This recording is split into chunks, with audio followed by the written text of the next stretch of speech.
কে নমস্কার। আজকে কিছুদিন আগে আমি ডিজি সাহেবকে বলেছিলাম যে যারা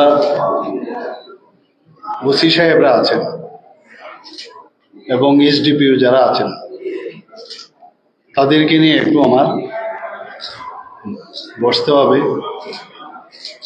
কারণ আমরা যাই করি যাই নাই করি উপর থেকে আলটিমেটলি কিন্তু ডেলিভারিং যে সিস্টেম পুলিশিং সেটা কিন্তু ওসি লেভেলের বা ওই পুলিশ স্টেশন থেকে হয়। আমাদের প্রায় 90টার মতো আমাদের পুলিশ স্টেশন আছে, আর উইমেন্স পুলিশ স্টেশন 9টা, অর্থাৎ 99। তো সেখানে যাতে প্রপার কিছু আমার নিজের অভিজ্ঞতার নিরিখে আমার যে অবজারভেশনের নিরিখে আমি ওনাদেরকে কিছু বলতে চাই, ওনাদের থেকে ইন্টারাকশন করে ওনাদেরও কি কি বিষয় আছে সেগুলো জানার চেষ্টা করার জন্য আমি ওনাকে বললাম। তো আজকে আমাদের এই যে বৈঠক এখানে মিটিং হলো, সেই বৈঠকে আমাদের সাথে আমাদের রেসপেক্টেড ডিজি সাহেব তো ছিলেনই, পাশাপাশি আমাদের রেসপেক্টেড চিফ সেক্রেটারি মহোদয়ও ছিলেন এবং অন্যান্য সমস্ত অফিসাররা ছিলেন। যদিও সেটা ওসি এবং যারা এসডিপিও লেভেলে হলেও সব স্তরেরই কিন্তু পুলিশের তারা সব অফিসাররা ছিলেন। আমি প্রথমেই ওনাদেরকে বললাম যে একটা সময় ছিল ত্রিপুরাতে যে ওসি লেভেলে রাজনৈতিক যে লিডাররা ছিল তাদের সাথে একটা কানেকশন থাকে এবং এই যে ইনসাবঅর্ডিনেশনের একটা বিষয় আসতো না। ওসি তখন ভাবতো কি যে আমার সাথে তো এই পলিটিক্যাল পার্টির এবং লিডারের সাথে আমার যুক্ত, তাহলে আমার উপরের যে অফিসার তার কথা আমার না শুনলেও চলবে। তো এটা ইনসাবঅর্ডিনেশন হয়, এই প্র্যাকটিস বহু বছর ধরে আছে।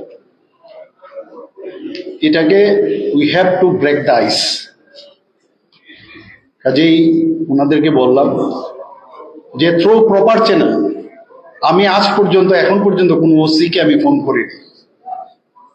আগে আমরা দেখতাম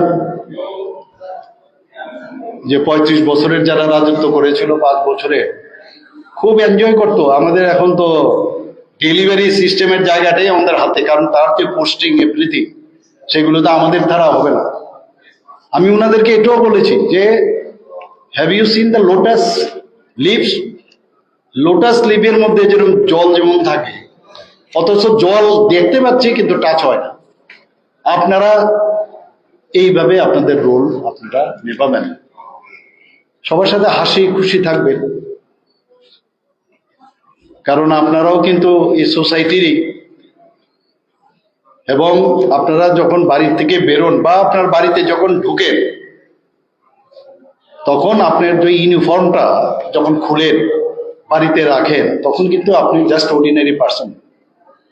এবং আমি সেটাও ওদেরকে বললাম যে কোনো না কোনো সময় আপনি যখন সিভিলিয়ান ছিলেন লাইক মি আস, তখন একটা পুলিশ স্টেশনে আপনি হয়তোবা দরকার পড়েছে, নাও দরকার পড়তে পারে, বা আপনাদের যে ফ্যামিলি মেম্বার বা বন্ধু বান্ধব, এবং এই যে তিক্ত ধারণা বা কত রকমের ধারণা সেটা কিন্তু আপনারা নিশ্চয়ই সে অবজারভেশন আপনাদের আছে, আমাদের সব মানুষেরই আছে।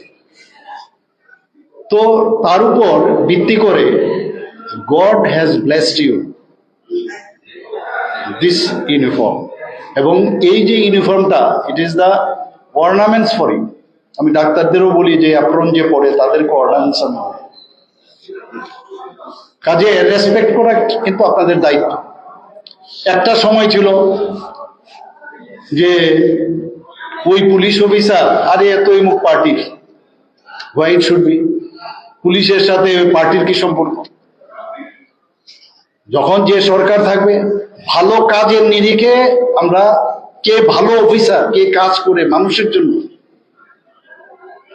তাকে আমরা আইডেন্টিফাই করি। আমাদের সাথে কে আছে না আছে আমাদের, আমি তো ইন্টারফেয়ারই করি না আজ পর্যন্ত। বললাম তো কোনো ওসিকে আমি ফোন করি, কিন্তু আমার এক এক সময় মানে অদ্ভুত লাগে, কারণ এরা তো এগুলো বলতে বলতে অভ্যেস হয়ে গেছে, মুখস্থ করার কথা বলি যে পুলিশকে নিয়ন্ত্রণ করছে ইত্যাদি। আর এই ইনপ্র্যাকটিক্যাল ওনাদেরকে আমি জিজ্ঞেস করলাম, কোনো জায়গায় আজ পর্যন্ত আপনাদেরকে ফোন করেছে, কোন এসডিপিইউ কে ফোন করেছি? আমি এটা বললাম যে আমি পেপার কাটিং নিউজ দেখে আপনাদের ফোর্টনাইটলি আপনাদের সাথে আমি বসি, through using this virtual technology. সেখানে পেপার কাটিং আপনাদের কাছে আগেই পাঠানো হয়, সেখানে এসপি এবং ডিএম সাহেব থাকেন, এবং ওনাদের কাছে আমি জবাব চাই সবসময়, বা কি হয়েছে, আসল সত্য কি মিথ্যা, তো রিজয়েন্ডার যাতে প্রতিবাদ দেওয়া হয় তার জন্য বলি। তো আমরা নিউ ত্রিপুরা যেটা বলছি সেই দিকে কিন্তু যাচ্ছি আমরা। আপনারা কাজ করুন, এবং অনেক সময় এরকম যেন না হয় গ্রাউন্ড লেভেলে যে আমি কাজ করে লাভটা কি হবে। অনেক সময় থানার মধ্যে যিনি ওসি আছেন তার যে সাবঅর্ডিনেট অফিসার আছে, সাপোজ এএসআই বা অন্য অফিস, হোমগার্ড পর্যন্ত, অনেক সময় দেখা যায় তার মধ্যে একটা কোনো কারণে তার, আমি বললাম আপনার অবজারভেশন থাকতে হবে, কোনো তো এরকম হচ্ছে না যে তার মানসিক কোনো সমস্যা হচ্ছে, কারণ পুলিশের মধ্যে কিন্তু প্রচন্ড প্রেশার থাকে। তো এইগুলো আপনারা দেখবেন। আর অনেক সময় কি হয়, যখন সাধারণ মানুষ আপনাদের কাছে একটা বিচারের আশায় যায়, এই যে লেখার থেকে শুরু করে, আপনি হয়তোবা নতুন গেছেন, আপনি হয়তোবা পাশ করে পুলিশিং ব্যবস্থায় যা যা দরকার করেছেন, কিন্তু আপনার সিনিয়র থেকে যে ওদের দেখানো দরকার, প্রতিদিন ওসিদেরকে আমি বলেছি যে আপনারা দেখবেন আজকে সারা দিনে আপনার কটা এফআইআর হয়েছে এবং প্রপারলি লেখা হয়েছে কিনা, কারণ আপনার অভিজ্ঞ, তাহলে একটা মনিটরিং এর ব্যবস্থা হবে। এবং কোনো জায়গায় আপনি যদি দেখেন আপনার সাবঅর্ডিনেট অফিসারের মধ্যে একটু অ্যাবনর্মালিটি দেখছেন, তার বডি ল্যাঙ্গুয়েজে, কাউন্সিলিং এ যেতে পারে। আপনারা অনেক সময় দেখেন অনেক জায়গায়, বিশেষ করে এই বিএসএফ, সিআরপি, হঠাৎ করে দেখবেন মানে দে কমিট সুইসাইড।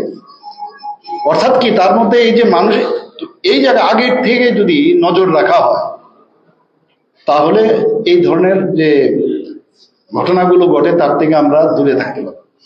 তো এই বিষয়ে আজকে আলোচনা হয়েছে। চার্জশিট দেওয়ার বিষয়ে আমি কথা বলেছি, এটা লাস্ট মানে ব্যবস্থা, যখনই যে কেসটা নেবেন তার চার্জশিট কেন ডিলে হবে, জাস্টিস মানে ডিলেড, জাস্টিস ডিনাইড, এটা যেন না হয়।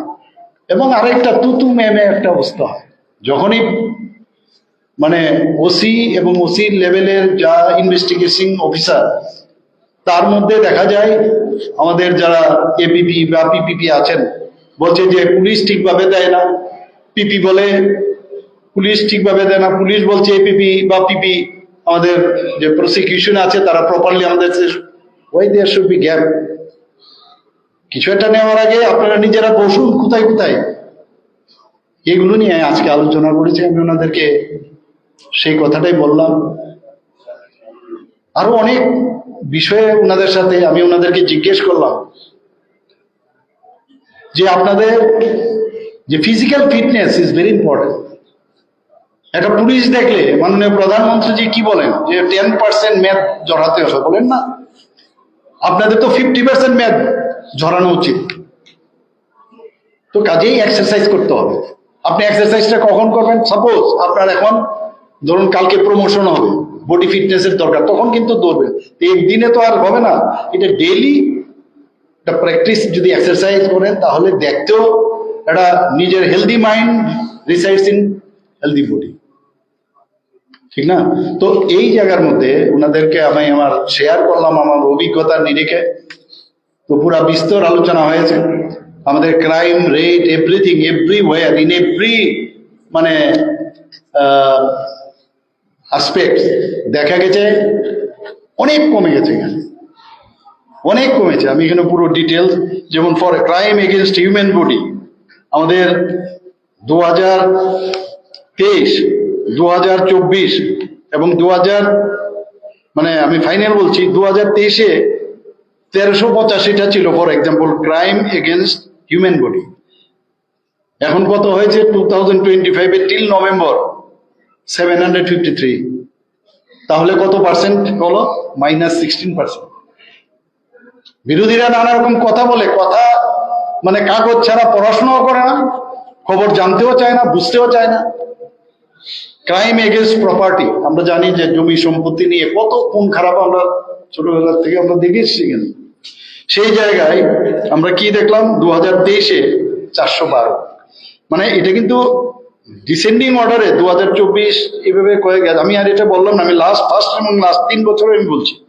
2023-এ 412, এখন কত? 275 টিল নভেম্বর, -14%। আজকে ক্রাইম এগেনস্ট উইমেন, আমি এই বিষয়ের কথা বলেছি যে আরো বেশি ক্রাইম এগেনস্ট উইমেনের আরো আমাদের যে ন্যাশনাল ক্রাইম ব্যুরো যে রেকর্ড, সেখানে দেখা যাচ্ছে আমরা কিন্তু অনেকটা উপরে। আরো কেন না আরো নিচে নামবো আমরা? তো এখন আমাকে যেটা বলা হয়েছে সেটা তো অনেক আগের রিপোর্ট। তো আমি I hope so then the latest যে রিপোর্ট আসবে সেখানে হয়তোবা যে ক্রাইম এগেনস্ট উইমেন CAW সেটা কমে আসবে। তারপরও 2023-এ যদি আমি দেখি 791, সেখানে আমরা 627, অর্থাৎ -7%। RTA রোড ট্রাফিক অ্যাক্সিডেন্ট নিয়ে আমরা দেখি, আমি ওনাদেরকে বলেছি, যখন আজকাল তো সোশ্যাল মিডিয়া এবং আমাদের যে টিভি চ্যানেলের দৌলতে যখন এই রোড ট্রাফিক অ্যাক্সিডেন্ট হয়, আগে দেখতাম না, বুঝতাম না, পত্রিকায় কবে উঠলো, পত্রিকার থেকেও কিন্তু সেই ফিলিংসটা কিন্তু আসে না। এখন যখন একদম ডাইরেক্ট দেখা যায়, মানুষের মধ্যে একটা মানে এমন মানে একটা অবস্থা, সেটা দেখলে অনেকেই কিন্তু বিমর্ষ হয়, এটা আতঙ্কের মধ্যে থাকে। তো সেই হটস্পট গুলো আরো যেন আমরা দেখতে পারি কেন হচ্ছে। এবং আমি সেটাও বলেছি যে দেখা গেছে, আমি যতটুকু জানি, আমাদের মনে আছে যখন আমরা চিলড্রেন্স পার্কে আমি খেলাধুলা করতাম ফুটবল, সেখানে হঠাৎ করে দেখতাম ওই সামনে দুটো ইট দিয়েছে দুই দিকে, পেছনে দুটো সিট দিয়েছে একবার কমিয়ে, তারপরে সেখান থেকে গাড়ি চালাতে হতো, আমরা বসে বসে তালি দিতাম পাস হয়েছে। তাহলে তাকে গিয়ে এই যে গাড়ি চালানোর লাইসেন্স তাহলে সে পেত। সেটা যেন এই যে প্র্যাকটিস, গুড প্র্যাকটিস, এই প্র্যাকটিসটা যেন করা হয়। এখানে সাংবাদিক বন্ধুরা অনেকে আছেন, এগুলো আপনারা করেননি, কিন্তু আপনারা গিয়ে অ্যাপ্রোচ করেছেন, আমরাও অ্যাপ্রোচ করেছি এরকম হয়তোবা, তো গেলেই দিয়ে দিল। এবং যে কারণে তার তো ট্রেনিং লাগবে, অ্যাটলিস্ট তার যদি, এখন তো ট্রেনিং সেন্টারও হয়েছে, সেই ট্রেনিং সেন্টারের সার্টিফিকেট লাগবে। কিন্তু সার্টিফিকেট লাগলেও আমার মনে হয় টেস্ট করার প্রয়োজন। সে কোথা থেকে কিভাবে সার্টিফিকেট, এই বিস্তৃতভাবে বাস্তবের সাথে মিলিয়ে কিন্তু আজকের সদর্থক যেটাকে বলে, এই ধরনের আলোচনা আজকে এখানে হয়েছে। আজকে NDPS নিয়ে খুব আপনারা জানেন, আমি উদাহরণ দিলাম যে এরকমও ঘটনা হয়েছে, পর পর একটা জায়গার থেকে 11 জন 15 জন একসাথে কি করে মানে কি হয়ে যায়, আমরা আইডেন্টিফাই করেছি এবং তার জন্য সাজা আমরা দিয়েছি। NDPS এর জন্য মাননীয় প্রধানমন্ত্রীজি এবং আমাদের মাননীয় স্বরাষ্ট্রমন্ত্রীজি জিরো টলারেন্স বলছে। আপনারা, আমি এখানে এটাও দেখলাম, আমার সেটা জানা ছিল না, যখন ফটোগ্রাফ দেখানো, ফটোগ্রাফে এই যে ফেন্সি ডিল যে বোতল, সেগুলো দেখা গেল গাড়ি দিয়ে এগুলোকে নষ্ট করছে। আমি বললাম যে আমি এটা আগেও দেখেছি, কিন্তু এটা নর্মাল গাড়ি দিয়ে আপনারা করছেন, একটা হেভি গাড়ি দিয়ে। তো আপনি যখন হেভি গাড়ির টায়ার দিয়ে আপনি এই বোতলগুলো ভাঙছেন, তো you are hurting the tyre. আপনারা তো রোলার দিয়ে করুন, আপনারা আয়রন রোলার আছে। দেখুন, অনেক কিছু আমরা না জেনে অনেক কিছু বলে বেরি। ওনারা কি বললেন যে এটা তো প্লাস্টিকের বোতল, এগুলো মানে গ্লাসের বোতল না। তো প্লাস্টিকের বোতলের উপরে যদি আমরা এই রোলারটা আয়রন রোলার চালাই, তাহলে স্লিপ করে যায়। এর জন্য একমাত্র এটাই প্রসেস। তারপরেও একটু মানে সেন্স অফ হিউমার হলো, এটা তো ডিস্ট্রাকশন করলেন, এখন মাটির ভিতরে পুঁতে দিলেও তো আবার সয়েলের প্রবলেম, আবার পুড়িয়ে দিলেও আবার এটাও ডিসকাশন হয়েছে, তাহলে পুড়িয়ে দিলে কি হয় বলে আবার পলিউশনের বিষয়। একটা এটা মানে সত্যিকারের অর্থে একটা যে দারুণ একটা ইন্টারাকশনের আজকে এখানে কিন্তু বাস্তব নিয়ে আমরা কথা বলার চেষ্টা করেছি। এখানে আদার ক্রাইমস ইত্যাদি আমাদের মধ্যে আছে। হয় 2023-এ 1203, এবার কত 778, অর্থাৎ -10%। অর্থাৎ ওভারঅল যদি 2023-এ আমরা দেখি 5002 এবং আজকের তারিখে নভেম্বর 2025 পর্যন্ত 3386, অর্থাৎ অ্যাভারেজ -9%। আমি বললাম এতে আত্মতৃপ্তির কোনো প্রয়োজন নেই। এবং আপনাদের যে ডেলিভারির যে জায়গাটা, সেই ডেলিভারির জায়গাটা হচ্ছে পুলিশ স্টেশন। সেই পুলিশ স্টেশনের আমার আজকে খুব ভালো লাগলো যে এই বিষয়ে আমাদের ডিজি সাহেব অলরেডি বলেছেন যে আমরা যে বিভিন্ন পুলিশ স্টেশনে গিয়ে দেখি তাদের মানে রানিং ওয়াটার থাকে না, ওখানে অনেক সময় টয়লেটের প্রবলেম।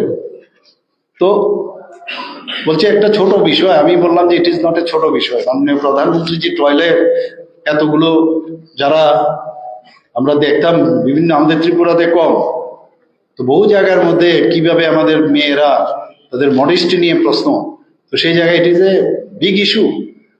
এবং আমি বললাম আপ টু ডেট যেন থাকে। তো এরকম আজকে এখানে আলোচনা হয়েছে বহু বিষয়ে। তো এই কথাগুলোই আপনাদের মাধ্যমে আমি বলার চেষ্টা করেছি। আমি এটাও বলেছি যে আপনারা যখন এই পুলিশ ড্রেস আপনারা পাননি, তার আগে কিন্তু আপনারা হিউম্যান বিইং ছিলেন, নর্মাল হিউম্যান বিইং। এবং সেই জায়গায় দাঁড়িয়ে যে যে প্রবলেমগুলো আমার সাথে তুলনা করার জন্য আমি বলছি, আমি অনেক আমার এই বয়কালে আমি দেখেছি যেসব প্রবলেমগুলো আমি দেখেছি আমার, সেটা আমি দেখতাম, আমি অবজার্ভ করতাম, ফিল করতাম। আজকে আমি লিডার অফ দ্য হাউস এবং ক্যাবিনেটের লিডার হিসাবে আমি যেগুলো গ্যাপ আমি দেখেছি সেইগুলো ফুলফিল করার চেষ্টা করছি। এবং সেইভাবেই আমরা যে নিউ ত্রিপুরার কথা যে বলছি, নিউ ত্রিপুরা, নিউ ইন্ডিয়া, সেটা কিন্তু আপনারা সবাই যদি সাহায্য করেন তাহলেই সেটা সম্ভব হবে। এরকম বিস্তর আলোচনা হয়েছে, আপনাদের সাথে শেয়ার করলাম। আপনারা আপনাদের মাধ্যমে আমি সমস্ত ত্রিপুরাবাসীকে একটা কথাই বলবো যে ল অ্যান্ড অর্ডার নিয়ে আমরা কোনো অবস্থায় আমরা কম্প্রোমাইজ করব না। কারণ এখন কিন্তু অদ্ভুত সিচুয়েশন, বাংলাদেশ নিয়েও আমরা কথা হয়েছে, এখানে বিভিন্ন টাউটস আছে, যে যে জায়গায় আমরা 3 দিকে আমরা বাংলাদেশ, 4 ভাগের 3 ভাগই বাংলাদেশ। এখন বাংলাদেশের যে পরিস্থিতি আমাদের আরো বেশি নজর রাখতে হবে। বিভিন্ন জায়গায় কমিউনিয়াল এলিমেন্ট আছে অনেকগুলো, যারা কিন্তু দাঙ্গা লাগানোর চেষ্টা করতে পারে। সোশ্যাল মিডিয়াতে কি বলছে, সেখানে সাইবার ক্রাইম বা তাদেরকে নজর রাখতে বলেছে। কোনো অবস্থায় এগুলো কিন্তু আমরা করতে দেব না, এগুলো নজর রাখার জন্য বলেছি। এবং আমি চাই যে ত্রিপুরাতে শান্তি আসুক।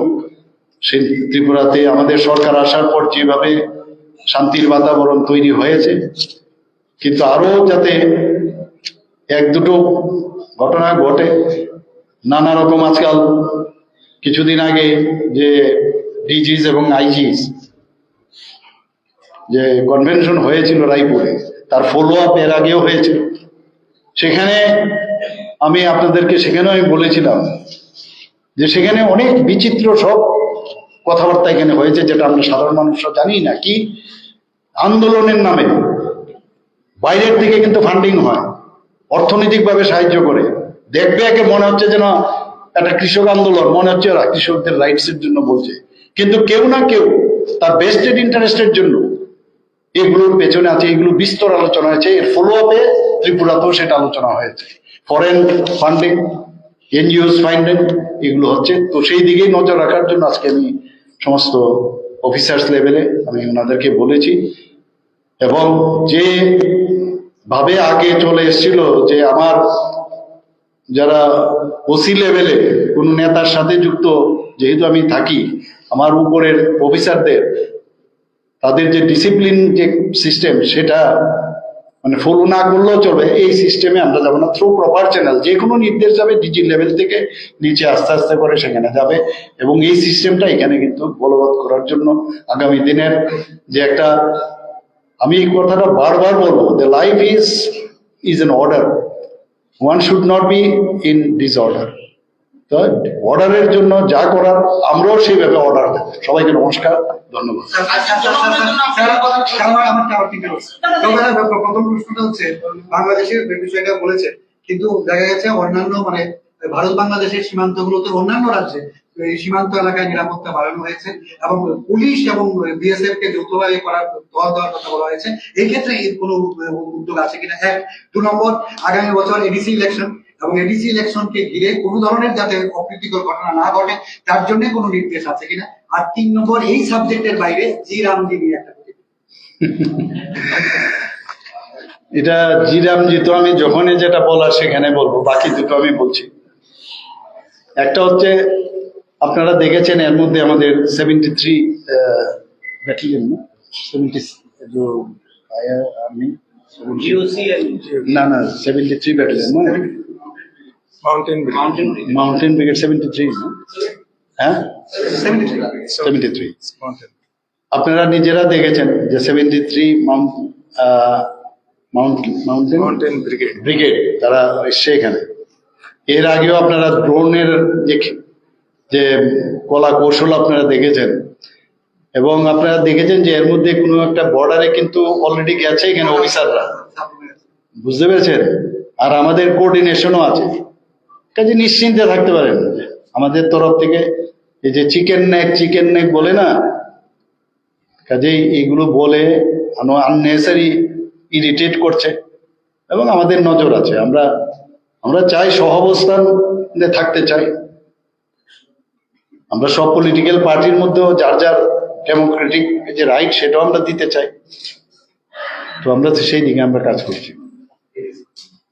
এডিসির ইলেকশন তো হবে, যেরকম ইলেকশন যথাসময়ই হবে, এবং এডিসির জন্য আমাদের তরফ থেকে তো আমরা রেডি আছি, কোনো সমস্যা নেই। না সিকিউরিটি তো যখন গায়ের জোরে, আমি বারবার যেটা বলছি, সিকিউরিটি এখানে ইনসিকিউর কোথায়? ইনসিকিউরিটি কেন থাকবে?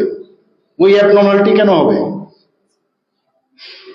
এ তো আগে 35 বছরের আমলও আমরা দেখেছি, এগুলো আমরা 5 বছরে দেখেছি। এগুলি তো আমরা এসছি তো এগুলো পরিবর্তন, একটা রিফর্ম করবার জন্য, এর জন্য এসছি। এগুলো করে হবে না, আমি তো বললাম কেন করে সবাই জানেন। এগুলো আমরা কোনো অবস্থায় বরদাস্ত করব। খুব পিসফুল ইলেকশন হবে এবং করতে হবে। আর যদি না হয় সেটা আমরা যা যা করার সেটা তো আইন অনুসারে হবে। বললাম আর কি, যেহেতু আপনি ওসি লেভেলের নিয়ে আসতে বৈঠকটা, সবসময় দেখা যায় যে বিভিন্ন ওসিদের থানাতে যখন কেউ কমপ্লেন করতে যায়, তখন জিডিএমপি বা এফআইআর রাখতে অনেক দ্বিধাবোধ হয়, এবং তারা না পারতে লাস্ট পর্যন্ত সংবাদ মাধ্যমের সামনে যায়। সেই জিনিসটা নিয়ে এখন হয়তো একটা মজার জিনিস, এগুলো তো জানে বলেই মাননীয় প্রধানমন্ত্রীজির যে লিডারশিপে এখন নতুন যে আইন হয়েছে আপনারা জানেন, যে কোনো জায়গায় জিরো আপনার হয় কিনা এফআইআর হয়। আপনারা তো থানার যাওয়ার দরকার কি, আর একদম টাইম দেওয়া আছে কি করতে হবে না হতে। কাজে এখন কিন্তু ইজ অফ যে approach, is of doing business, এইগুলো চলে এসছে। কাজে ওই গতানুগতিক বাদ দিন, আপনার কোনো সমস্যা নেই, এখন বাধ্য। এবং কত দিনের মধ্যে কি অ্যারেস্ট করতে গেলে কি আগে থেকে জানাতে হবে, এবং অ্যারেস্ট করার পরে যে এফআইআর এর কপিও তাকে দিতে হবে, এসব পুরো ডিটেল আছে। সেই 18 দশকের সমস্ত কানুনগুলো এতদিন ধরে রেখেছে, ভাবা যায় কোনোদিন? সেইগুলোকে রিফর্ম করে এখন এই যে বিএনএস, যে আমাদের নতুন ভারতীয় ন্যায় সংহিতা, সেগুলো হয়েছে এখানে। না, এটা তো অ্যাওয়ারনেস লাগবে। এটা আমি এই বিষয়টাও কিন্তু এখানে আলোচনা করেছি। আমি এটাও বলেছি যে শুধু মানে আপনারও এটা ডেইলি পড়তে হবে আপনার, আর everyday if you read it everyday will learn something. কারণ এটার মধ্যে অনেক ডিটেলস আছে। তাহলে আপনি যখন এগুলো জানবেন, তাহলে আপনার পক্ষে সেই গতানুগতিক যেভাবে আপনি কেস রেজিস্টার করেন, তাতে কিন্তু অপোজিশনের যে উকিল আছে তা বলবে যে এটা তো এই আইনে প্রপারলি হচ্ছেই না। তো ওনাদেরকে আমি এটা বলেছি, ডেইলি আপনারা এই বিষয়ে একটু অধ্যয়ন করুন, প্লাস প্রয়াসের মাধ্যমে তার অ্যাওয়ারনেস করুন। ওনারা করছেন এগুলো নিয়ে, এবং তার জন্য তাদেরকে ট্রেনিংও দেওয়া হচ্ছে। Has conviction rate increased with scientific intervention? Those systems has taken place. Has conviction that way increased? Yes, conviction rate has been increased. There is no doubt. And for that also we are trying our best. Otherwise, though, there is no use. If you arrest someone and really, if he is involved in that crime, then he should be punished according to the law. And for that also, we are trying to strengthen this policing system as well as this prosecution system. Thank you.